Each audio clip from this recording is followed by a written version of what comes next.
بالحجر قال لا تدخلوا مساكن الذين ظلموا أنفسهم أن يصيبكم ما أصابهم إلا أن تكونوا باتين ثم قنع رأسه وأسرع السير ثم حتى جاز الوادي. وبه قال حدثنا يحيى بن بكير قال حدثنا مالك عن عبد الله بن دينار عن ابن عمر رضي الله تعالى عنهم قال قال رسول الله صلى الله عليه وسلم لأصحاب الحجر لا تدخلوا على هؤلاء المعذبين إلا أن تكونوا باكين أن يصيبكم مثل ما أصابهم. صلی اللہ علیہ وسلم تبوک تشریف لے گئے تو راستے میں آپ کا گزر ہوا قوم سمود کے علاقے اصحاب الحجر پر تو حضور صلی اللہ علیہ وسلم وہاں تیزی سے گزرے بلکہ آپ نے اپنے سر مبارک کے اوپر رومال ڈال دیا اور فرمایا کہ یہاں تیزی سے گزرو، یہ وہ جگہ ہے جہاں اللہ تعالیٰ کا عذاب نازل ہوا تھا۔ اس سے متعلق روایت کہ جب نبی کریم صلی اللہ علیہ وسلم حجر کے مقام سے گزرے تو آپ نے فرمایا ان لوگوں کے گھروں میں مت داخل ہونا جنہوں نے اپنی جانوں پر ظلم کیا تھا، کہ تمہیں پہنچ جائے وہ عذاب یا وہ مصیبت جو ان کو پہنچی ہے۔ معلوم ہوا کہ اثرات باقی رہتے ہیں معافیت کے بھی اور طاعت کے بھی، اگر کہیں معافی کی جائے تو اس کے بھی اثرات باقی رہتے ہیں، عذاب کے اثرات باقی رہتے ہیں، اور اگر کہیں طاعت اختیار کی جائے تو اس کی برکات بھی باقی رہتی ہیں، اللہ یہ کہ تم روتے ہوئے ہو یعنی عبرت حاصل کرتے ہوئے۔ پھر آپ نے اپنے سر کے اوپر رومال ڈالا اور آپ نے سفر کو تیز کیا یہاں تک کہ آپ نے وادی سے تجاوز کر لیا، اس وادی سے گزر گئے جی۔ اور سر پر رومال ڈالنا آپ سے احیانا ثابت ہے، بالکل آپ کی عادت مبارک ایسے تو نہیں جیسے آپ لوگوں کی گھر پر رومال کندھے پر پڑا ہوا ہو، لیکن ایسا تو ثابت نہیں ہے حضور صلی اللہ علیہ وسلم کا، لیکن رومال کا استعمال ثابت ہے، یہاں بھی ثابت ہے۔ اور اسی طریقے سے جب آپ ہجرت کے موقع پر روانہ ہونے لگے تو بھی رومال آپ نے اپنے سر پر ڈالا ہوا ہے۔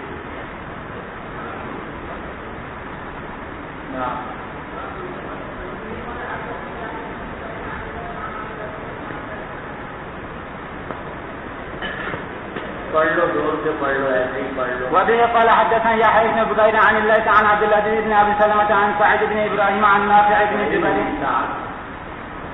عن سعد بن ابراهيم عن نافع بن جبير عن عروة بن المغيرة عن ابيه مغيرة بن شعبة رضي الله عنهم قال ذهب النبي صلى الله عليه وسلم لبعض حاجته فقمت أكتب عليه الماء لا أعلمه قال إلا في قدر التبك فغسل وجهه وذهب يغسل ذراعيه فضاق عليه كم جبته فأخرجهما من تحت جبته فغسلهما ثم مسح على خفيه.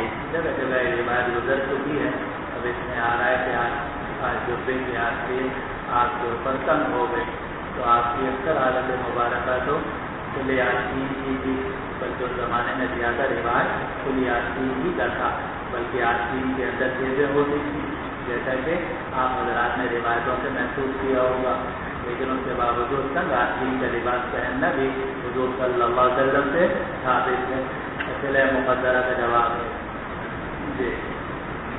وبه قال حدثنا خالد بن مخلد قال حدثنا سليمان قال حدثنا کا زمانہ تھا اور حضور صلی اللہ علیہ وسلم زمانہ تو ہوئے تھے آپ گرمی میں، لیکن وہاں جب آپ پہنچے شام کی طرف، ظاہر شام کا علاقہ شمال کی طرف ہے تو وہ ٹھنڈک شروع ہو گئی تھی، تو وہاں آپ نے جبہ استعمال کیا، جبتاً رومیتاً ضیقۃ الکمین، اور جبہ بھی روم کے علاقہ سے کافروں کا بنا ہوا تھا اور ضیقۃ الکمین، اور اس کی آستینیں جو تھیں وہ بھی تنگ تھیں، حالانکہ عرب کے اندر اس تنگ آستینوں کا رواج نہیں تھا، لیکن اگر اپنی راحت مقصود ہو تو راحت کے خیال سے آپ وہ لباس استعمال کر سکتے ہیں جب تک کہ آپ کی نیت تشبہ کی نہ ہو۔ وبه قال حدثنا وبه قال حدثنا خالد بن مخلد قال حدثنا سليمان قال حدثنا عمرو بن يحيى عن عباس بن سهل بن سعد عن ابي حميد رضي الله عنهم قال اقبلنا مع النبي صلى الله عليه وسلم من غزوة تبوك حتى إذا أشرفنا على المدينة قال هذه صابة وهذا أحد جبل يحب. تو آپ نے دیکھا تو فرمایا یہ صحابہ ہے اور یہ احد ہے اور یہ کیسا پہاڑ ہے. یحبنا ونحبہ، تو یہ پہاڑ ہم سے محبت کرتا ہے اور ہم اس سے محبت کرتے ہیں. اور یحبنا ونحبہ میں اسناد حقیقت عقلیہ ہے یا مجاز عقلی ہے. تو آپ کو معلوم ہے کہ جب تک حقیقت مراد لینا ممکن ہو تو مجاز کی طرف رجوع کرنے کی کوئی ضرورت نہیں ہے. ویسے تو یہ بھی کہہ سکتے ہیں کہ وہ پہاڑ والے وَاسْأَلِ الْقَرْيَةَ الَّتِي كُنَّا فِيهَا، اے وَاسْأَلْ أَهْلَ الْقَرْيَةِ. یہاں بھی تعبیر کر سکتے ہیں کہ احد یعنی احد والے، لیکن تعبیر ہی ہوتی ہے مولوی صاحب. تو جب تک معنی حقیقی مراد لینا ممکن ہو تو کیا ضرورت ہے تعبیر کی. ہمارے نزدیک تو پتھروں کی بھی حیات ہے اور یہ لوگ تو ویسے حیات النبی کی ہی مشکل ہے، ہم پتھر ہی ہیں یہ تو، لیکن ہمارے نزدیک تو پتھروں کے اندر بھی حیات ہے. چنانچہ ان من شیء الا یسبح بحمدہ وَإِنَّ مِنَ الْحِجَارَةِ لَمَا يَتَفَجَّرُ مِنْهُ الْأَنْهَارُ وَإِنَّ مِنْهَا لَمَا يَشَّقَّقُ فَيَخْرُجُ مِنْهُ الْمَاءُ وَإِنَّ مِنْهَا لَمَا يَهْبِطُ مِنْ خَشْيَةِ اللَّهِ. ان کے اندر اللہ کا خوف بھی ہے. اور روایات میں آتا ہے کہ ہم کھانا کھا رہے ہوتے تھے اور کھانے سے تسبیح کی آواز سنا کرتے تھے. تو ہمارے نزدیک مولوی صاحب ہر چیز کے اندر کچھ نہ کچھ حیات ہے، کچھ نہ کچھ حیات ہے. البتہ حیات کے درجات متفاوت ہیں، مختلف ہیں. تو جب یہ بات ہے تو اگر بہت پہاڑ حضور سے محبت کرتا ہو اور حضور جو بہت پہاڑ سے محبت کرتا ہو اور حقیقت پر محمول کیا جائے تو بھی کوئی عقل کے خلاف نہیں ہے نہ نقل کے خلاف. وبه قال حدثنا أحمد بن محمد قال أخبرنا عبد الله قال أخبرنا حميد السبيل عن أنس بن مالك رضي الله تعالى عنه أن رسول الله صلى الله عليه وسلم رجع من غزوة تبوك فدنا من المدينة فقال إن بالمدينة أقوام ما سرتم مسيرة ولا قطعتم وجها إلا كانوا معكم. قالوا يا رسول الله وهم بالمدينة؟ قالوا وهم بالمدينة حبسهم. آپ نے فرمایا کہ مدینے کے اندر کچھ لوگ ہیں کہ تم کوئی سفر نہیں کر رہے اور کسی وادی کو پتہ نہیں کر رہے مگر وہ تمہارے ساتھ ساتھ ہیں. حقیقتاً تو نہیں مگر حکماً تمہارے ساتھ ساتھ ہیں، یعنی ان کو بھی وہی ثواب مل رہا ہے جو تمہیں مل رہا ہے. صحابہ نے عرض کیا کہ یا رسول اللہ حالانکہ وہ مدینے میں ہے تب بھی ثواب میں ہمارے ساتھ شریک ہیں. فرمایا ہاں وہ مدینے میں ہیں. حبسہم العذر، ان کو عذر نے روک دیا ہے. معلوم ہو کہ اگر بیماری کی وجہ سے یا بڑھاپے کی وجہ سے یا کسی اور عذر شرعی کی وجہ سے مثلاً حضرت علی رضی اللہ عنہ کو آپ نے مدینے میں چھوڑ دیا تھا اور آپ اس کی وجہ عذر شرعی کی وجہ سے وہ مدینے میں رک گئے، لیکن حضرت علی رضی اللہ عنہ کو شرکت کا پورا ثواب ملا یا نہیں ملا؟ ملا. وہم بالمدینہ حبسہم العذر.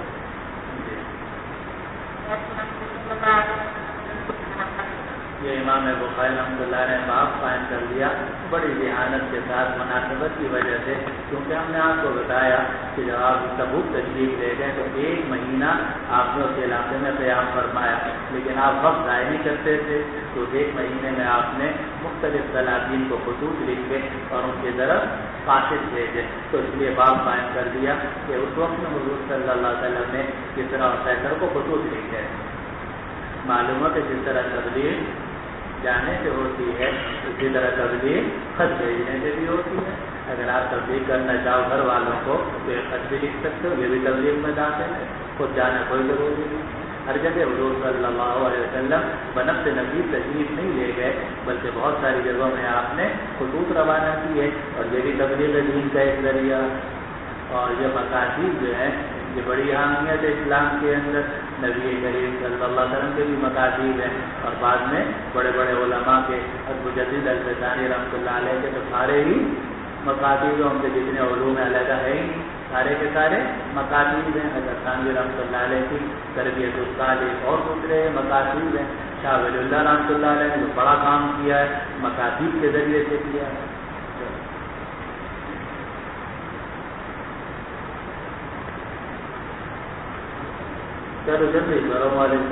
وبه قال حدثنا اسحاق قال حدثنا يعقوب بن ابراهيم. یہ چاہتا ہے کہ خاموش ہیں بتا حدیث پڑھ کے ختم کر دو، لیکن بات آ جاتی ہے تو پھر خیانت معلوم ہوتی ہے کہ اب تمیم کی بات آپ کو نہ بتائی، چاہے آپ راضی ہو جائے ناراض، اس کی اگر کوئی پرواہی نہیں، ناراض ہو کچھ پرواہ نہیں، حق بات ایک مرتبہ چاہتے ہیں کہ آپ کے کانوں میں پہنچ جائے، مانو مانو نہ مانو نہ، اس سے بھی ہم بے پرواہ ہیں الحمدللہ. جی. وبه قال حدثنا إسحاق قال حدثنا يعقوب بن إبراهيم قال حدثنا أبي عن صالح عن ابن شهاب قال أخبرنا عبد الله بن عبد الله أن ابن عباس رضي الله تعالى عنهم أخبره أن رسول الله صلى الله عليه وسلم بعث بكتابه إلى الكسرى مع عبد الله بن خزافة السهمي فأمره أن يدفعه إلى عزم البحرين فدفعه عزم البحرين إلى الكسرى فلما قرأه مزقه فحسبت أن ابن المسيب قال فدعا عليهم رسول الله صلى الله عليه وسلم أن يمزقوا كل ممزق.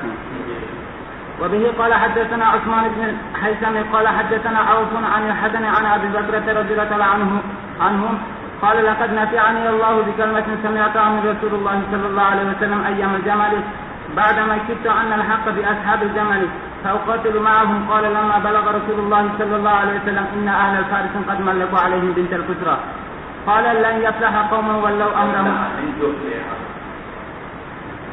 لن يفلح قوم ولوا أمرهم امرأة لن يفلح قوم ولوا أمرهم امرأة. ابو بکر رضی اللہ عنہ سے روایت ہے کہ اللہ تعالیٰ نے مجھے نفع دیا اس بات سے جو میں نے رسول اللہ صلی اللہ علیہ وسلم سے سنی تھی. اب ایام الجمل یہ ضرب کس کا سمیٹوں کا نہیں بلکہ نفعنی کا کہ اللہ تعالیٰ نے مجھے نفع دیا جمل والے دنوں میں بعد اس کے قریب تھا کہ میں اصحاب الجمل کے ساتھ جا ملتا.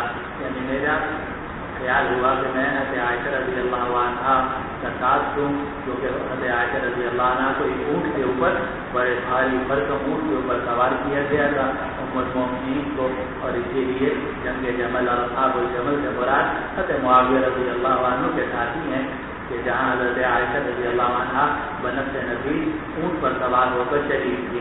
تو ابو بکر فرماتے ہیں کہ قریب تھا کہ میں حضرت عائشہ کی طرف جھک جاتا، اور حضرت عائشہ رضی اللہ عنہ نے پیغام بھی بھیجا تھا ابو بکر کو. تو حضرت ابو بکر نے جواب میں فرمایا کہ اے امی آپ ہماری ماں ہیں اور ہم بڑی عظیم ماں ہیں، لیکن میں نے کبھی دنیا حضور صلی اللہ علیہ وسلم سے، اور وہ یہ ہے کہ لن یفلح قوم ولوا امرهم امرأة، ہرگز وہ قوم فلاح نہیں پائے گی کہ جنہوں نے اپنے معاملات کسی عورت کے سپرد کر دیے. تو یہ قصہ یہ ہوا کہ پرویز نے حضور صلی اللہ علیہ وسلم کا خط پھاڑا تھا. پھر پرویز کا جو بیٹا تھا شیروے تو اس نے اپنے باپ کو قتل کیا، اور باپ بھی بڑا تیز تھا، تو اس کو اندازہ ہو گیا کہ بیٹا مجھے قتل کرے گا اور میری حکومت پر قبضہ کرے گا. تو اس نے ایک زہر تیار کروایا اور اس پہ لکھ دیا کہ یہ دماغ کے لیے بہت مفید ہے اور اس میں بڑی طاقت ہے. اور بیٹا جب حکومت پہ بیٹھا تو اس نے خزانے کی تلاشی لی تو وہ اس کو دوا ملی، تو پھر سوچا کہ ایک بڑی کام کی چیز مل گئی، حالانکہ تھا وہ زہر. اور اس زہر کے ذریعے سے مرے ہوئے باپ نے اپنے قاتل بیٹے کو اس طریقے سے قتل کیا. تو یہ بھی مر گیا. جب یہ مر گیا تو وہاں کوئی نرینہ بیٹا کوئی نرینہ اولاد رہی تھی، تو ایک بیٹی تھی اس کا نام تھا بوران. بیٹی تھی اس کا نام تھا بوران، اس کو انہوں نے بادشاہ بنا دیا. تو حضور صلی اللہ علیہ وسلم کو جب یہ اطلاع ملی کہ ایران والوں نے بوران کو اپنا حاکم اور اپنا بادشاہ بنایا ہے، اس وقت میں حضور صلی اللہ علیہ وسلم نے یہ جملہ ارشاد فرمایا کہ ہرگز وہ قوم فلاح نہیں پا سکتی کہ جنہوں نے اپنے معاملات کسی عورت کے سپرد کیے ہوں. عورت جو ہے نہ امامت صغریٰ کی اہمیت رکھتی ہے اور نہ امامت کبریٰ کی. آپ چاہو کہ جو اس کو جمعے کی نماز پڑھوا لو یا جناب عشاء اور مغرب اور فجر پڑھوا لو مسجد کے اندر، تو اس کو اس کی اجازت نہیں ہے. جب امامت صغریٰ کی اجازت نہیں ہے تو امامت کبریٰ کی اجازت کیسے ہوگی؟ اور اگر کسی نے کسی قوم نے متعین بھی کر دیا تو وہ قوم ہرگز فلاح نہیں پائے گی. تو حضرت عائشہ رضی اللہ عنہ کو امیر المومنین کو متعین نہیں کیا گیا تھا، لیکن مرکزی کردار انہیں کا تھا، اور اسی لیے جنگ جمل، اصحاب الجمل یہ مشہور تھا۔ تو حضرت ابو بکر رضی اللہ عنہ کو خیال ہوا کہ وہاں قیادت عورت کی ہے اور ادھر قیادت سیدنا حضرت علی رضی اللہ عنہ کی ہے، تو ان کا جو کچھ جھکاؤ ہو رہا تھا حضرت عائشہ اور حضرت معاویہ رضی اللہ عنہ کی طرف وہ جھکاؤ ختم ہو گیا۔ پھر چنانچہ یہ نہ ادھر شریک ہوئے اور نہ ادھر شریک ہوئے، کیونکہ صحابہ کی جماعت وہ بھی تھی جو نہ ادھر شریک ہوئی اور نہ ادھر شریک ہوئی، جیسے صاحب ابن ابی وقاص رضی اللہ عنہ اور کئی صحابہ تھے جو نہ ادھر شریک ہوئے نہ ادھر شریک ہوئے۔ یہ جو اس میں وبه قال حدثنا علي بن عبد الله قال حدثنا سفيان اگر وہ خلیفہ بن جائے کہ وزیر اعظم بن جائے وطن بے نظیر، اور سوال یہ ہے کہ اس کے احکام جو ہے وہ نافذ ہوں گے یا نہیں ہوں گے، تو ہمارے نزدیک امام بنانا اس کو ناجائز، ہمارے نزدیک عاصف کو امام بنانا ناجائز، اسی طریقے سے عورت کو امام بنانا ناجائز، لیکن یہ کہ اگر امام بنا دیا جائے تو اس دوران جو وہ احکامات جاری کرے گی تو وہ احکامات جو ہیں وہ نافذ العمل ہوں گے یا نہیں ہوں گے، تو امام شافعی رحمۃ اللہ علیہ فرماتے ہیں امامت ہی منعقد نہیں ہوگی، ان کے نزدیک امامت ہی منعقد نہیں ہوگی، چنانچہ احکامات نافذ العمل نہیں ہوں گے۔ اور احناف رحمہ اللہ کے نزدیک امام بنانا حرام ہے، جیسے فاسق کو امام بنانا، لیکن اس کے باوجود اگر فاسق فاجر امام بن جائے اور نماز پڑھا دے تو نماز ہو جائے گی نہیں ہو جائے گی؟ ہو جائے گی۔ اسی طرح عورت کو امام بنانا ناجائز اور حرام ہے اور گناہ کبیرہ ہے، لیکن اس کے باوجود اگر وہ امام بنا دی جائے تو امامت منعقد ہو جائے گی، اور جو احکامات اس زمانے میں وہ جاری کرے گی یا وہ جہاد وغیرہ کرے گی وہ نافذ العمل ہو۔ وبه قال حدثنا علي بن عبد الله قال حدثنا سفيان قال سمعت الزهري عن السائب بن يزيد رضي الله تعالى عنهم يقول اذكر اني خرجت مع الغلمان الى ثانية الوداع نتلقى رسول الله صلى الله عليه وسلم قال سفيان مرة مع الصبيان. وبه قال حدثنا عبد الله بن محمد قال حدثنا سفيان عن الزهري عن السائب رضي الله تعالى عنه اذكر اني خرجت قال اذكر اني خرجت مع الصبيان نتلقى النبي صلى الله عليه وسلم الى ثانية الوداع مقدمه من غزوة تبوک. جب حضور صلی اللہ علیہ وسلم غزوہ تبوک سے واپس تشریف لائے تو صاحب ابن یزید فرماتے ہیں کہ مجھے یاد ہے کہ میں بچوں کے ساتھ نکلا اور ہم نے نبی کریم صلی اللہ علیہ وسلم سے ملاقات کی ثنیۃ الوداع، جو گھاٹی کی جہاں سے مدینے سے نکلتے تھے اور مدینے میں داخل ہوتے تھے، تو وہاں ہم نے حضور سے ملاقات کی، اور یہ ثنیۃ الوداع میں بچوں کی ملاقات بچیوں کی اس وقت کتابیں تھے جب آپ ہجرت کے موقع پر تشریف لائے، طلع البدر علینا من ثنیۃ الوداع، اور جب آپ تبوک سے تشریف لائے تو بھی بچے اپنا سارے پہنچ گئے اور سب نے جا کر رسول اللہ صلی اللہ علیہ وسلم کا استقبال کیا، معلوم ہے استقبال کرنا جائز، اور حضور صلی اللہ علیہ وسلم کا استقبال کیا گیا اور آپ تشریف لائے تو آپ نے ایک بچے کو آگے بٹھایا، ایک بچے کو پیچھے بٹھایا، ابو اسامہ ابن زید اور چلو باب مرض النبي صلى الله عليه وسلم وفاته وقوله تعالى إنك ميت وإنه ميت ثم إنكم يوم القيامة عند ربكم تختصمون. وقال يونس عن الزهري قال عروة وقالت عائشة رضي الله تعالى عنها عنهم كان النبي صلى الله عليه وسلم يقول في مرضه الذي مات فيه يا عائشة ما أزال أجد ألم الطعام الذي أكلت بخيبر فهذا أوان وجدت انقطاع ظهري من ذلك السمن. اور یہ باب قائم کیا تو کتاب المغازی چل رہی ہے تو یہ باب قائم کیا اور اس میں دو چیزوں کی طرف اشارہ ہے. ایک تو اشارہ یہ ہے کہ جہاد کا یہ سلسلہ حضور صلی اللہ علیہ وسلم کی آخری سانس تک جاری رہا، حتیٰ کہ بیماری میں اور وفات میں بھی جہاد سے بڑا تو پڑھنا پڑھانا نہیں ہوا تھا. جب جہاد بولا جاتا ہے تو اس سے قتال مراد ہوتا ہے، لڑائی. یہ علیحدہ بات ہے کہ جب جہاد کا اصل معنی تو یہی ہے قتال، لیکن پھر اس کی اگر آپ تبلیغ کے لیے چلت پھرت کریں یا جناب یہ پڑھیں پڑھائیں اور دین کے جتنے کام کریں وہ جہاد کے اندر داخل ہیں بالمعنی المجازی اور بالمعنی العام. لیکن جب کتاب الجہاد احادیث میں آئے گی تو تو وہاں جہاد سے آپ تبلیغ یا جہاد سے علم مراد نہیں لے سکتے. جہاد سے جہاد ہی مراد ہوگا, یعنی قتال مراد ہوگا. اچھی طرح بات سمجھ لو. ٹھیک ہے, ہمارا یہ پڑھنا پڑھانا بھی جہاد میں داخل ہے, لیکن جہاد میں داخل ہے, میں داخل ہے, ورنہ جہاد جو اصل ہے وہ تو قتال ہے. اسی لیے حدیث کی کتابیں آپ کے سامنے بخاری, مسلم, ترمذی, نسائی, ابو داؤد, ابن ماجہ, کئی کتاب الجہاد کھول لو. اب تم ساری احادیث کو اگر اپنے پڑھنے پڑھانے میں فٹ کرو گے تو مطلب یہ زیادتی ہو جائے گی, نہیں ہو جائے گی, زیادتی ہو جائے گی. ٹھیک ہے, آپ کا پڑھنا پڑھانا ہے جہاد کی ایک شاخ ہے, لیکن جہاد جب جہاد کا لفظ بولا جاتا ہے اس کا اولین مصداق قتال ہے, اور پھر مصداق ثانوی جو ہے وہ ہر کوشش ہے جو اللہ کے راستے میں کی جائے, جس میں ترغیب ہے, دعوت ہے, دعوت اللہ ہے, پڑھنا پڑھانا ہے, سب کی سب چیزیں جہاد ہے. لیکن جہاد کا جو اصل معنی ہے وہ ہے قتال, اور وہ حضور صلی اللہ علیہ وسلم کی مرض میں بھی جاری رہا اور آپ کی وفات میں بھی جاری رہا. چنانچہ مرض میں آپ نے جب شدت کی آپ کی مرض کی, اس وقت میں بھی آپ نے حضرت اسامہ ابن زید رضی اللہ عنہ کا لشکر روانہ کی. اب ظاہر وہ لشکر کس کے لیے تھا؟ قتال کے لیے. اور اسی کو حضور صلی اللہ علیہ وسلم نے فرمایا الجہاد ماض الی یوم القیامہ, سے جہاد چلتا رہے گا قیامت کے دن تک. تو حضور کے صحت میں بھی چلتا رہا, بیماری میں بھی چلتا رہا, آپ کی وفات کے وقت بھی لشکر روانہ ہو گیا اور آپ نے اس کو نہیں روکا بلکہ روانہ کیا. تو یہ جہاد تو جاری رہے گا قیامت کے دن تک, چاہے لوگ اس کی موافقت کریں اور چاہے اس کی مخالفت کریں, لیکن جہاد جاری ہے. ایک تو یہ بتانے کے لیے امام بخاری رحمۃ اللہ نے یہ باب قائم کیا, سمجھ رہے کہ الجہاد ماض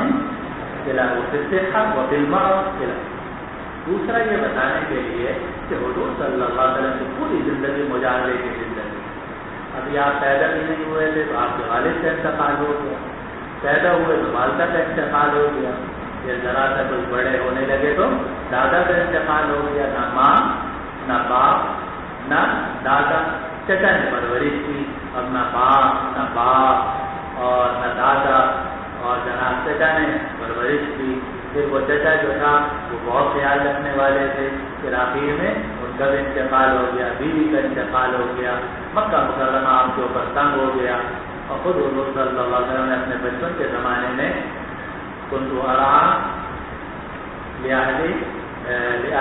اعلیٰ قراری, چند سے رات کے اوپر آپ نے بکریاں چرائیں, جس سے حلال حاصل کرنے کے لیے آپ نے بکریاں چرائیں. تو ساری زندگی آپ کی محنت, مشقت, مجاہدے سے بھری ہوئی ہے. اور پھر 13 جب بعثت شروع ہوئی تو بعثت کے بعد بھی سارا زمانہ 13 سال کا وہاں مشقتوں میں اور مجاہدات میں گزرا, اور سارے آپ کے مخالف تھے وہاں, اور آپ تو زندگی کے درپے تھے. پھر آپ نے ہجرت کی اور مدینہ منورہ تشریف لائے, تو بھی بڑی سختی کے زمانے آپ نے گزارے ہیں. آپ کے مومنین تھا جیسے مخلصین بھی تھے, لیکن منافق کے ساتھ بیٹھے ہوئے تھے, ہر وقت آخری دم تک ساتھ بیٹھے ہوئے, ان سے نمٹنا. اور یہودی آپ کے مخالف تھے, مشرکین مکہ آپ کے مخالف تھے, اور جناب قدم قدم پہ آپ کی مخالفت ہو رہی تھی. ادھر آپ نے دین کا پیغام پوری دنیا میں پہنچانا تھا اور اس دعوت کو عام کرنا تھا. پوری زندگی جو ہے وہ آپ کی محنت, مشقت اور مجاہدے سے عبارت. جگہ جی لگانے کی دنیا نہیں ہے, یہ عبرت کی جا ہے, تماشا نہیں ہے. اور دنیا سجن المومن, دنیا جو ہے یہ مومن کے لیے قید خانہ ہے اور کافر کے لیے جنت ہے. تو حضور صلی اللہ علیہ وسلم نے پوری زندگی مجاہدے کی گزری. پھر بیماری آئی, بیماری میں بھی آپ فرماتے تھے ایسا معلوم ہوتا ہے کہ میری رگیں کٹ رہی ہیں زہر کے اثرات کی وجہ سے. تو کوئی 2 وجہ ہو گئی. ایک تو یہ بتانے کے لیے باب قائم کیا کہ مغازی کا سلسلہ صحت میں بھی جاری رہا, مرض میں بھی جاری رہا, اور وفات کے وقت بھی جاری رہا, اور قیامت کے دن تک جاری رہے گا. اور دوسرا یہ بتانے کے لیے کہ حضور صلی اللہ علیہ وسلم کی پوری زندگی جو تھی وہ محنت, مشقت اور مجاہدے کی زندگی. تو فرمایا کہ آپ اپنی بیماری میں فرما رہے تھے جس میں آپ کا وصال ہو گیا عائشہ, میں اس کھانے کی تکلیف پاتا ہوں جو میں نے خیبر میں کھایا تھا, اور یہ وقت آ گیا ہے کہ میں پا رہا ہوں کہ میری شہرت, اگر کہتے ہیں شہرت کو, میری شہرت اس زہر سے کٹ رہی ہے. ایسا معلوم ہوتا ہے میری رگیں کٹ رہی. اور اسی لیے کہا جاتا ہے کہ حضور صلی اللہ علیہ وسلم کو شہادت حقیقیت تو نصیب نہیں ہوئی مگر شہادت حکمیہ نصیب، کیونکہ زہر سے آپ کا انتقال ہوا۔ جی وبه قال حدثنا يحيى بن بكير قال حدثنا الليث عن عقيل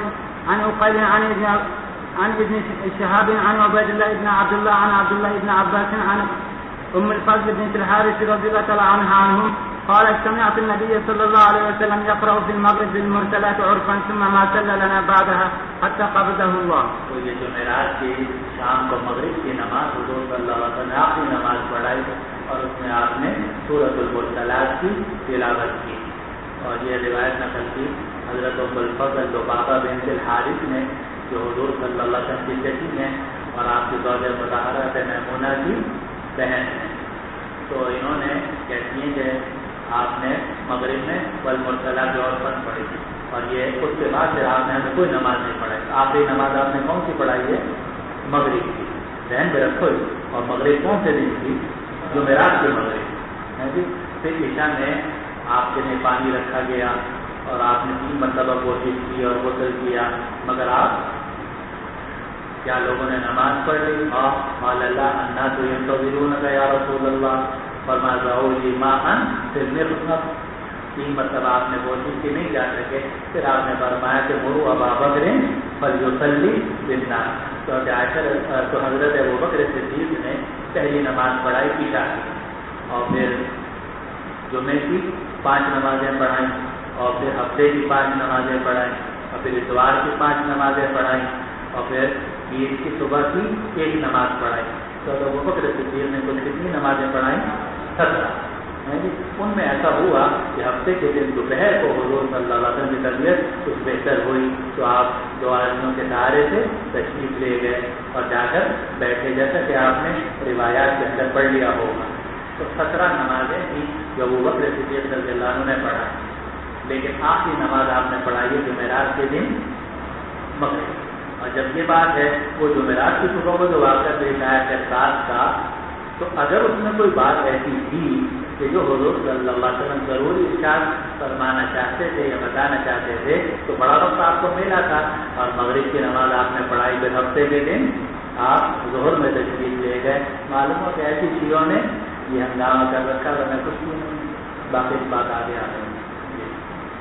وبه قال حدثنا محمد بن عرعرة قال حدثنا شعبة عن أبي بشر عن سعيد بن جبير عن ابن عباس قال كان عمر بن الخطاب رضي الله تعالى عنهم يثني ابن عباس، فقال له عبد الرحمن بن عوف إن لنا أبناء مثله، فقال إنه من حيث تعلم، فسأل عمر بن عباس عن هذه الآية إذا جاء نصر الله والفتح، فقال أجل رسول الله صلى الله عليه وسلم أعلمه إياه، فقال ما أعلم منها إلا ما كان۔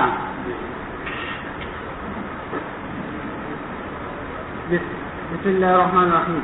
وبه قال حدثنا قتيبة قال حدثنا سفيان عن سليمان الأحول عن سعيد بن جبير قال ابن عباس رضي الله عنهما وعنهم يوم الخميس وما يوم الخميس اشتد برسول الله صلى الله عليه وسلم وجعه، فقال أتوني أكتب لكم كتابا لن تضلوا بعده أبدا، فتنازعوا ولا ينبغي عند نبي تنازع، فقالوا ما شأنه أهجا استفهموه، فذهبوا يردون عنه، فقال دعوني أنا فيه خير مما تدعونني إليه، وأوصاهم ب3 قال أخرجوا المشركين من جزيرة العرب وأجيز الوفد بنحو ما كنت أجيزه، وسكت عن الثالثة أو قال فنسيتها۔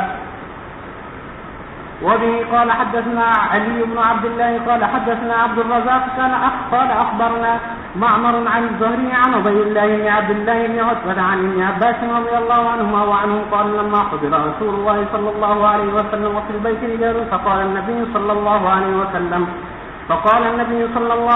وسلم هلموا أكتب لكم كتابا لا تضلوا بعده، قال بعضهم إن رسول الله صلى الله عليه وسلم قد غلبهم وجعوا عندكم القرآن حسبنا كتاب الله، فاختلف أهل البيت فاختصموا، فمنهم من يقول قربوا يكتب لكم كتابا لا تضلوا بعده، ومنهم من يقول غير ذلك، فلما أكثروا اللغو والاختلاف قال رسول الله صلى الله عليه وسلم قوموا، قال عبيد الله فكان يقول ابن عباس رضي الله عنه إن الرزية كل الرزية ما حال بين رسول الله صلى الله عليه وسلم وبين أن يكتب لهم ذلك الكتاب لاختلافهم ولغطهم۔ اور یہ جو آ رہا ہے کہ آپ نے 3 وصیتیں کی، ایک اخرج المشرکین من جزیرۃ العرب اور دوسرا حدیث الوقت بنحو ما كنت اجیزهم، اور تیسری جو ہے وہ یا تو بتائی تھی سلیمان الاحول میں، یا بتائی تھی سلیمان الاحول کہتے ہیں کہ صحیح ابن جبیر لیا تو مجھے بتائی تھی، میں بھول گیا یا نہیں بتائی تھی۔ اب وہ تیسری کون سی تھی؟ تو بعض علماء نے فرمایا کہ اس سے مراد الصلاۃ وما ملکت ایمانکم ہے، اور بعض لوگوں نے فرمایا کہ تیسری سے مراد ہے کہ لا تتخذوا قبری وطنا یعبد۔ مختلف روایتیں اس میں آ رہی ہیں۔ وبه قال حدثنا ياسر بن صفوان بن جميل اللخمي قال حدثنا إبراهيم بن سعد عن أبي عمورة عن عائشة رضي الله عنها قالت دعا النبي صلى الله عليه وسلم فاطمة في شكواه الذي قبض فيه فسارها بشيء فبكت ثم دعاها فسارها بشيء فضحكت فسألنا عن ذلك فقالت سأرني النبي صلى الله عليه وسلم أنه يقبض في وجهه الذي توفي فيه فبكيت ثم سأرني فأخبرني أني أول أهله يتبعه فضحكت۔ اب اس میں آ رہا ہے کہ عائشہ رضی اللہ عنہ فرماتی ہیں کہ میں نے حضرت فاطمہ سے پوچھا، لیکن یہ روایت مختصر ہے، دوسری روایتوں میں آپ نے پڑھ لیا ہوگا کہ اس وقت میں پوچھا مگر حضرت فاطمہ نے بتانے سے انکار کر دیا ہے، بعد میں جب حضور صلی اللہ علیہ وسلم کا وصال ہو گیا پھر بتایا۔ ابھی گزر گئی جی۔ وبه قال حدثني محمد بن بشار قال حدثنا غندر قال حدثنا شعبة عن سعد عن عمورة عن عائشة رضي الله عنها قالت كنت أسمع أنه لا يموت نبي حتى يخير بين الدنيا والآخرة، سمعت النبي صلى الله عليه وسلم يقول في مرضه الذي مات فيه وأخذته بطحة يقول مع الذين أنعم الله عليهم الآية فظننت أنه خير۔ اور آپ کو بوحہ نے پکڑ لیا تھا، بوحہ کہتے ہیں گلے کا بیٹھ جانا، آواز کا بیٹھ جانا، تو آپ کی آواز بیٹھ گئی تھی، یعنی بولنے میں آپ کو تکلیف تھی، لیکن اس وقت میں بھی میں نے کان لگا کر سنا تو آپ یہ فرما رہے تھے کہ مع الذین انعم اللہ علیہم من النبیین، تو مجھے اندازہ ہوا نہ وہ خود یہ کہ حضور صلی اللہ علیہ وسلم کو اختیار دیا گیا ہے کہ آپ دنیا میں رہنا چاہتے ہیں یا آگے جانا چاہتے ہیں، تو آپ نے فرمایا کہ مع الذین انعم اللہ علیہم من النبیین، میں آگے جانا چاہتا ہوں، چنانچہ پھر آپ کو اختیار دیا گیا اور آپ نے اس کو اختیار دی۔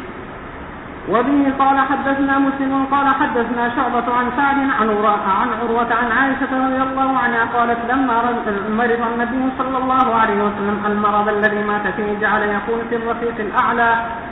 وبه قال حدثنا أبو اليمان قال أخبرنا شعيب عن الزهري قال عروة بن الزبير إن عائشة رضي الله عنها قالت كان رسول الله صلى الله عليه وسلم وهو صحيح يقول إنه لم يقبض نبي قط حتى يرى مقعده من الجنة ثم يحيى أو يخير، فلما اشتكى وحضره القبض ورأسه على فخذ عائشة رضي الله عنها غشي عليه، فلما أفاق شخص بصره نحو سقف البيت ثم قال اللهم في الرفيق الأعلى، فقلت إذا لا يجاورنا، فعرفت أنه حديث الذي كان يحدثنا وهو صحيح۔ معلوم ہوا کہ یہ جو آ رہا ہے کہ من کان آخر کلامہ لا الہ الا اللہ، اس سے لا الہ الا اللہ کا لفظ مراد نہیں ہے بلکہ معنی مراد ہے، مفہوم مراد ہے، تو ہر وہ کلمہ جو رجوع اللہ توحید پر دلالت کرتا ہو وہ سب اس کے اندر داخل ہے۔ اللہم الرفیق الاعلی یا پھر رفیق الاعلی، وراسہ علی فخذ عائشہ تھا، اور آپ کا سر مبارک جو ہے کہ عائشہ رضی اللہ عنہ کی گود میں تھا، جیسے کہ روایتوں میں آتا ہے۔ چلو وبه قال حدثنا علاقوں میں تو بیوی سے بات کرنا بڑا مشکل ہے، یہاں تک تو اتنی بات آ رہی ہے، اور آپ کو پتہ ہے کہ بہت سارے علاقوں میں تو لوگوں اپنے ماں باپ کے سامنے آ کے اپنی بیوی سے بات نہیں کر سکتے، ہاں نامحرموں سے ہاتھ ملا سکتا ہے۔ یہ عجیب و غریب ہے، یہ عجیب و غریب بات ہے کہ جناب بیوی سے بات کرنا مشکل ہے اور نامحرموں سے ہاتھ ملانا یہ جانا عجیب و غریب۔ تین تاریخ کی آواز سمجھ نہیں ہے، تین تاریخ وہ ہے جو ہمارے ساتھ قرآن میں ہے اور سنت میں ہے، اجماع میں ہے اور قیاس میں ہے۔ کافی جو آپ کی مظلومہ دینداری ہے تو وہ کسی علاقے میں کچھ ہے، کسی علاقے میں کچھ ہے، کسی اور علاقے میں کچھ ہے، وہ دین نہیں ہے، وہ آپ کی روایات ہے، وہ آپ کی روایات۔ دین وہ ہے جو کتاب اللہ، سنت رسول اللہ، اجماع اور قیاس کے ساتھ ہے۔ اس لیے ہمیشہ اپنے روایات کو اور شریعت کو علیحدہ علیحدہ رکھا کرو، آج کل یہ مصیبت کھڑی ہو گئی ہے کہ لوگ اپنی روایات کو کیا سمجھتے ہیں کہ شریعت، حالانکہ شریعت تو وہ ہے جو قرآن، حدیث، اجماع اور قیاس سے ثابت ہے. اس کے علاوہ آپ کے اپنے روایات ہیں جو چاہے آپ کو اس کو شریعت کی طرف منسوخ نہ کر سکتے. وبه قال حدثنا محمد وقال حدثنا عفان عن صخر بن جويرية عن عبد الرحمن بن القاسم عن أبي عن عائشة رضي الله تعالى عنها أنه دخل عبد الرحمن بن أبي بكر على النبي صلى الله عليه وسلم وأنا مسندته. میں نے حضور کو اپنے سینے سے سہارا دیا ہوا تھا، معلومات دے طور پر سہارا دے لے جائے گے. وأنا مسندته إلى صدري وما عبد الرحمن سہارا دے تو نہ جائے گا، محرم سہارا دے تو نہ جائے گا. چلو. وما عبد الرحمن سواك رطب يستن به فأبده رسول الله صلى الله عليه وسلم بصره فأخذت السواك. کے معنی مسلسل بولنا، تو آپ نے اپنی نگاہ مبارک کو اس پر لگائے رکھا. یعنی کتنی ہمت نہیں کی حضور صلی اللہ علیہ وسلم کی کہ آپ زبان مبارک سے کچھ فرماتے کہ مجھے مسواک دے دو، لیکن آپ ان کو دیکھتے رہے. حضرت عائشہ رضی اللہ عنہ کو اندازہ ہوا کہ شاید آپ مسواک کرنا چاہتے ہیں. فأخذت السواك فقدمته ونفخته وطيبته ثم دفعته إلى النبي صلى الله عليه وسلم. حضرت عائشہ فرماتی ہیں میں نے مسواک کو چبایا تاکہ نرم ہو جائے، ونفخته پھر میں نے اس کو جھاڑا، وطيبته پھر میں نے اس کو پانی سے اور پاکیزہ کیا، ثم دفعته إلى النبي صلى الله عليه وسلم. فاستنى به فما رأيت رسول الله صلى الله عليه وسلم استنى استنانا قط أحسن منه، فما عدا أن فرغ رسول الله صلى الله عليه وسلم رفع يده أو إصبعه ثم قال في الرفيق الأعلى أو قال إصبعه ثم قال في الرفيق الأعلى ثلاثا ثم قضى وكانت تقول ما بين حاقنة وذاقنة. میرے حاقنہ اور حاقنہ کہلاتا ہے یہ اور داخنہ کہلاتا ہے یہ. داخنہ کے معنی چھوڑی اور حاقنہ یہ. تو حضور صلی اللہ علیہ وسلم نے میرے حاقنہ اور داخنہ کے درمیان وفات پائی، یعنی میں نے آپ کو سہارا دیا ہوا. جی. وبه قال حدثني حبان قال أخبرنا عبد الله قال أخبرنا يونس عن ابن شهاب قال أخبرني عروة أن عائشة رضي الله تعالى عنها أخبرته أن رسول الله صلى الله عليه وسلم كان إذا اشتكى نفث على نفسه بالمعوذات ومسح عنه بيده، فلما اشتكى وجعه الذي توفي فيه طفقت أنفث على نفسه بالمعوذات الذي كان ينفث وأمسح بيد النبي صلى الله عليه وسلم عنه. معوذات پڑھ کے دم کرنا اور پھونکنا جائز ہے. آج کل کے متباہدین اس کو بھی بدعت سمجھتے ہیں. بسم الله الرحمن الرحيم.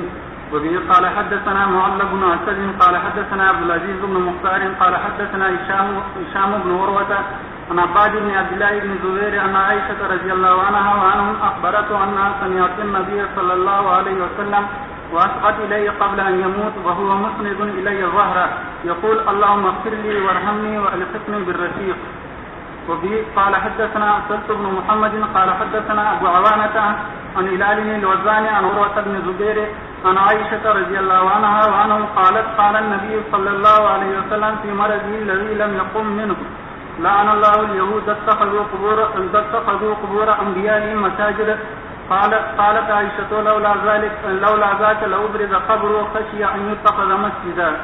گویا اللہ تعالیٰ نے یہ حکمت دی کہ آپ کی جو قبر تھی وہ حجرے کے اندر بنی تاکہ قبر جو ہے وہ محفوظ بھی رہے اور ساتھ ساتھ لوگ اس کو دیکھ نہ سکیں. اس کو عائشہ رضی اللہ عنہا نے فرمایا کہ اگر یہ بات نہ ہوتی تو میں آپ کے قبر کو ظاہر کر دیتی. کیا مطلب کہ میں اس حجرے کی دیواریں ہٹا دیتی. خشیہ اتخذ مسجدا، اور آپ کو ڈر تھا کہ کہیں اس کو سجدہ گاہ نہ بنا دیا جائے. تو بیچ میں دیواریں حائل ہو گئیں تو اس کا جو اثر ہے ختم ہو گیا. اور پھر اب تو اللہ تعالیٰ نے ایسی حکومت وہاں مسلط کر رکھی ہے کہ جو سجدہ کا ہاتھ بھی نہیں لگانے دیتی، تو سب لوگ ٹھیک ٹھاک رہتے ہیں. بریلوی بھی وہاں جا کے ٹھیک ہو جاتے ہیں. جی. وبه قال حدثنا سعيد بن وقيل قال حدثني الليث قال حدثني وقيل عن ابن شهاب قال أخبرني عبيد الله بن عبد الله بن عتبة بن مسعود رضي الله عنه أن عائشة رضي الله عنها زوج النبي صلى الله عليه وسلم قالت لما ثقل رسول الله صلى الله عليه وسلم واشتد به وجهه استأذن أزواجه أن يمرض في بيته فأذن له فخرج وهو بين الرجلين تخط رجلاه في الأرض بين عباس بن عبد المطلب وبين رجل آخر.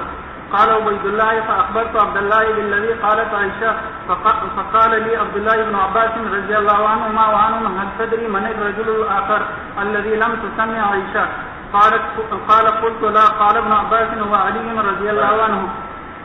تو آپ نکلے اور حال یہ تھا کہ دو آدمیوں کے درمیان آپ نے سہارا لیا ہوا تھا اور آپ کے دونوں پاؤں زمین کے اندر خط بنا رہے تھے.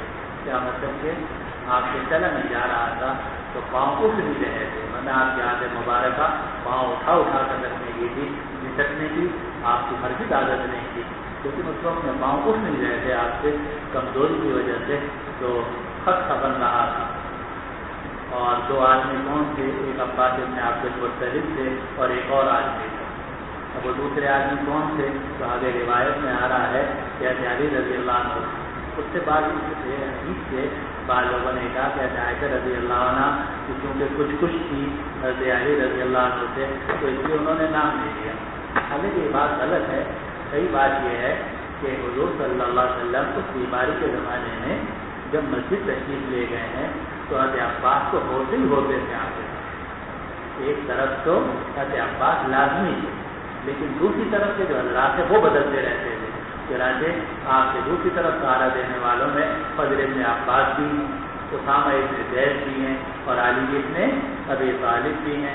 تو کیونکہ وہ دوسری طرف کے حضرات بدلتے رہتے تھے اس لیے عائشہ رضی اللہ عنہ نے ایک طرف کو تو ذکر کیا کہ ایک طرف کے عباس تھے، لیکن دوسری طرف کا نام اس لیے ذکر نہیں کیا کہ وہ ایک وقت میں علی تھے، دوسرے وقت میں فضل ابن عباس تھے اور تیسرے وقت میں اسامہ ابن زید. قال ابن عباس وعلي رضي الله عنه فكانت عائشة زوج النبي صلى الله عليه وسلم تحدث أن رسول الله عليه السلام لما دخل بيتي واشتد به وجهه قال هريق علي من 7 قرب لم تهلل ألسيتهن لعلي أهد إلى الناس فأجلسناه في مخزب لحفظة زوج النبي صلى الله عليه وسلم ثم صفقنا نصب عليه من تلك القرب حتى صفق يشير إلينا بيده أن قد فعلتنا. قالت ثم خرج إلى الناس فصلى لهم وخطبهم خطبہ کون سے دن دیا؟ تو بعض حضرات فرماتے ہیں کہ جمعرات کے دن دوپہر کو آپ نے دیا، اور بعض روایات سے والوں میں کہتے ہیں کہ ہفتے کے دن آپ نے دیا. جب آپ ظہر میں تشریف لے گئے تھے تو اس وقت میں آپ نے فراغت کے بعد ممبر پر بیٹھ گئے اور مختصر طور سے آپ نے خطبہ دیا. وبه قال أخبرني عبيد الله بن عبد الله بن عتبة أن عائشة وعبد الله بن عباس رضي الله عنهما وعنهم قالا لما نزل رسول الله صلى الله عليه وسلم فطق يطرح خميسة له على وجهه فإذا اختم كشف عن وجهه فقال وكذلك يقول لعنة الله على اليهود والنصارى اتخذوا قبور أنبيائهم مساجدا يحذروا ما صنعوا. اب یہ آ رہا ہے کہ لما نزل رسول اللہ لکھا ہے، لیکن زیادہ صحیح روایت وہ ہے جو آپ کے نسخے میں لکھی ہوئی ہے کہ جب حضور صلی اللہ علیہ وسلم کے اوپر بیماری اتر آئی تو آپ وہ چادر کھینچنے لگے جو آپ کے چہرے پر تھی، ڈالنے لگے جو آپ کے چہرے ڈالنے لگے اپنی چادر کو اپنے چہرے پر، لیکن جب آپ کو سانس کچھ گھٹتا تو آپ اس کو اپنے چہرے سے ہٹا دیتے. تفریقہ یطرح آپ نے طرح کہتے ہیں کھینچنے کو، ڈالنے کو، تو آپ نے ڈالنا شروع کر دیا اپنی خمیسہ کو. خمیسہ کالی چادر، اسی سے وہ کالی کملی والے مشہور ہو گئے. تو کالی چادر تھی آپ کی، تو وہ حضور صلی اللہ علیہ وسلم تکلیف میں اپنے چہرے پر ڈالتے تھے، کیونکہ جب سانس گھٹتا تھا تو پھر آپ اس کو ہٹا دیتے تھے. جب سانس گھٹتا تھا تو آپ اپنے چہرے سے ہٹا دیتے تھے. تو اس وقت میں آپ نے یہ فرمایا کہ اللہ کی لعنت ہو یہود و نصارہ پر کہ انہوں نے اپنے انبیاء کے قبور کو مساجد بنا دیا.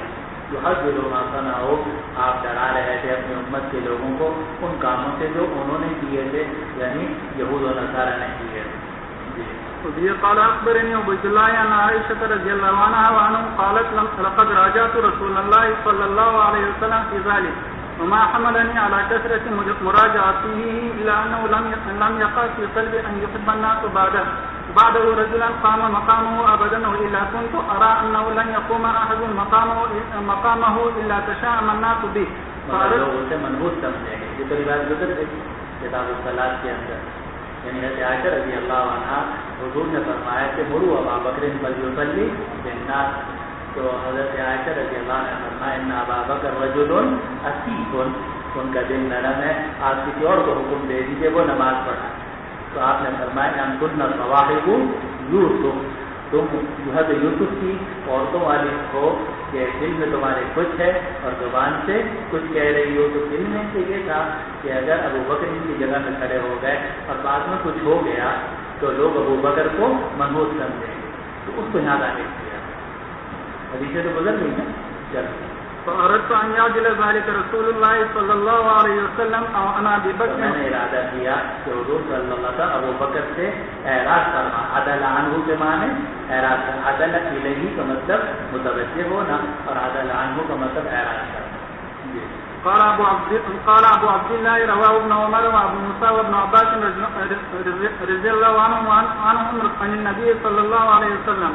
وبه قال حدثنا عبد الله بن يوسف قال حدثنا الليث قال حدثني ابن الهادي عن عبد الرحمن بن القاسم عن أبيه عن عائشة رضي الله عنها وعنه قالت مات النبي صلى الله عليه وسلم وإنه لبين حاقنتي وذاقنتي فلا أكره شدة الموت لأحد أبدا بعد النبي صلى الله عليه وسلم. معلوم ہوا کہ موت کی سختی جو ہے وہ کوئی اللہ تعالیٰ کی طرف سے ناراضگی کی علامت نہیں،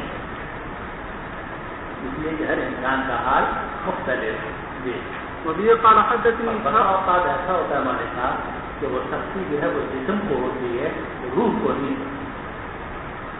بتا اوقات وہ سختی جو ہے وہ جسم کو محسوس، ہم دیکھتے ہیں کہ ایک آدمی بہت تڑپ رہا ہے لیکن بعد میں جب ہوش میں آتا ہے اس سے پوچھتے ہیں کہ بھائی تم کیا کرتے، مجھے کچھ نہیں پتا، کہاں تم کو یہ کہہ رہے تھے اور تم کو اس طرح بے چین تھے، مجھے کچھ پتا۔ تو وہ جو تڑپ ہوتی ہے وہ کس کی ہوتی ہے؟ جسم کی ہوتی ہے، روح کی نہیں ہوتی۔ تو بسا اوقات ایسا ہوتا ہے کہ شدت دیکھنے میں نظر آتی ہے لیکن حقیقت نہیں ہوتی ہے۔ اگر حق دیکھنے میں بھی نظر آئے تو وہ اللہ تعالیٰ کی طرف سے ناراضگی کی علامت نہیں۔ قال حدثني اور حدیث شریف چلو۔ قال حدثني إسحاق قال أخبرنا بشر بن صيد بن أبي حمزة قال حدثني أبي عن الزهري قال أخبرني عبيد الله بن كعب بن مالك الأنصاري نعم.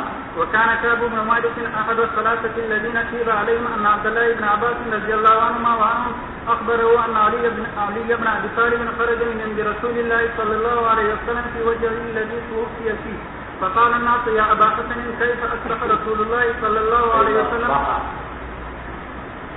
أصبح رسول الله صلى الله عليه وسلم فقال أصبح بحمد الله بارئا فأخذه بيدي عباس بن عبد المطلب فقال له أنت والله بعد الصلاة عبد العصا وإني والله لا أرى رسول الله صلى الله عليه وسلم سوف يتوفى من وجهه هذا إني لعارف وجوه بني عبد المطلب عند الموت إلا بنا إلى رسول الله صلى الله عليه وسلم فلنسأله في من هذا الأمر إن كان فينا علمنا ذلك وإن كان في غيرنا علمناه فأوصى بنا فقال علي إنا والله لئن سألناها رسول الله صلى الله عليه وسلم فمنعناها لا يطيعنا الناس بعده وإني والله لأسألها رسول الله صلى الله عليه وسلم.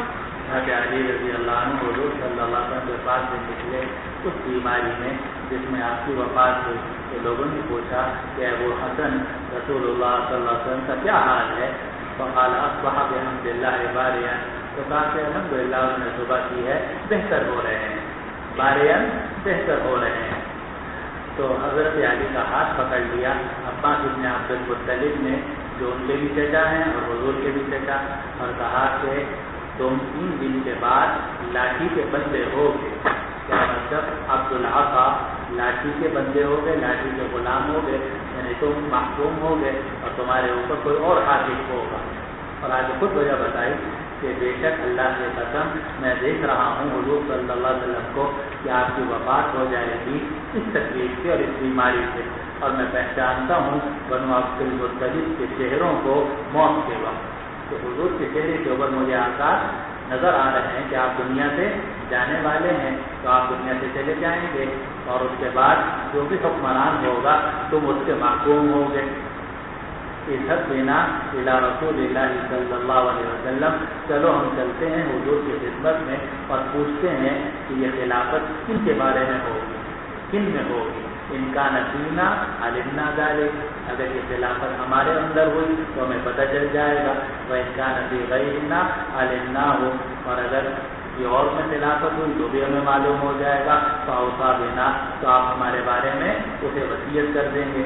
تو علی نے فرمایا کہ اللہ کی قسم اگر ہم نے اس خلافت کو حضور صلی اللہ علیہ وسلم سے مانگ لیا اور آپ نے انکار کر دیا تو لوگ پھر بعد میں کبھی نہیں دیں گے، اور اللہ کی قسم میں یہ خلافت حضور سے نہیں مانگوں گا۔